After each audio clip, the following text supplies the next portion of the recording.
What a nice day. Behind me, that's a Bronze Age mound from something like 3,000 years ago. So they buried somebody there. Nobody knows who.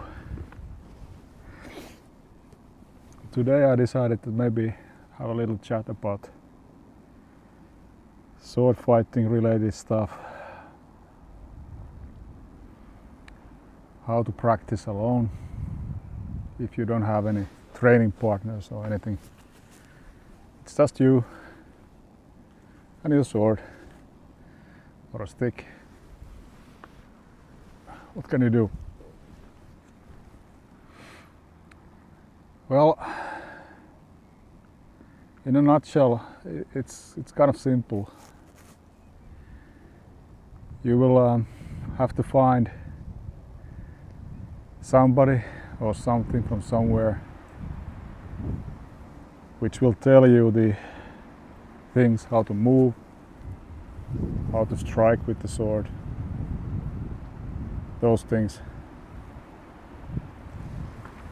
And then of course you start off with practicing the movements, because without practicing the movements of the sword, it's gonna be difficult to be able to fight. And without knowing how to step with your foot or feet, it's gonna be even more difficult to fight. So you need to find out those. You can have a look what other people are doing, but in a nutshell, there are only few things how to step, few ways to step, few ways to use the sword. It's all the same. All the basic techniques are the same. Only so many ways to step. And once you have found those, you can select which ones you would like to use and which ones you could just throw away because they are maybe not necessary. So the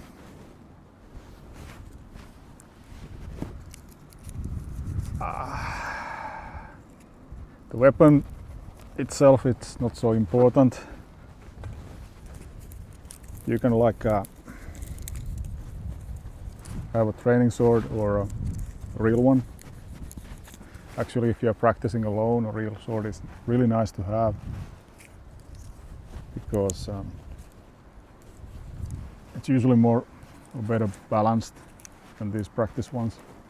It's also more dangerous, so you will have to pay attention. Anyway, so when you have the basics found, it becomes about repetition. So let's say we have 2 ways of stepping and 2 ways of cutting, let's say.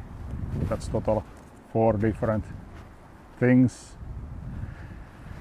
So then you can practice those alone, or once you are done with that, if it becomes boring, you can start combining things. So you select from the stepping, you select this kind of stepping and this kind of striking, then you combine those. And then you take the same kind of stepping, but then you take the other kind of striking, practice that. And then you switch to different kind of stepping, take the first striking. You combine the stepping and striking. That's how you learn the body mechanics. So without that, it's gonna be difficult to become really good. Many people, they will jump directly into sparring. Yeah, you can get okay-ish just by doing that, but it's gonna be difficult to understand the bigger picture, and you probably end up using some of your favorite techniques, and that's it then. And then if you try to learn something new, it's gonna be a challenge because you don't have the basic motorics down. But I totally get it, so repetition of the strikes and stepping, it's kind of boring for some people. The trick is you have to do it so long that it becomes interesting. And once you get there, then you know you are on the way to be a sword fighter.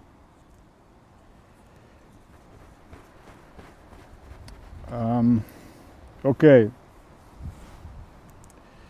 so you have your techniques down, but can you learn fighting without opponent? Can you actually practice alone and be okay?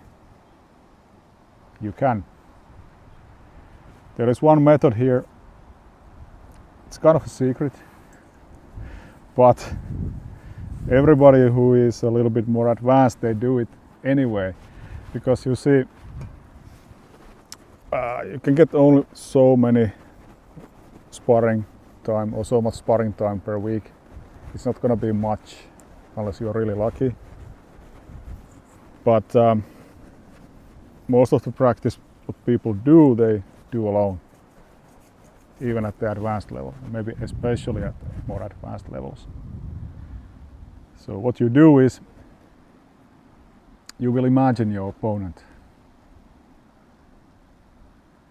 And here now, if you have been practicing your basics, stepping and striking, you can imagine your opponent stepping in one way and striking in one way at you. And then you will react to that. And you can repeat it. Just imagine your opponent. Maybe a little bit difficult first, but it'll come. It requires some imagination, of course. But that's how I practice a lot. So if I want to use a new technical stuff, a new technique in sparring, I will practice that alone first. And then I imagine the situation where I would apply it, and I practice that. So I have imaginary opponent. And then when I go to sparring session, I don't really think about it. So if I've been practicing it a lot, it comes out by itself. I don't have to actively think about it. It comes out.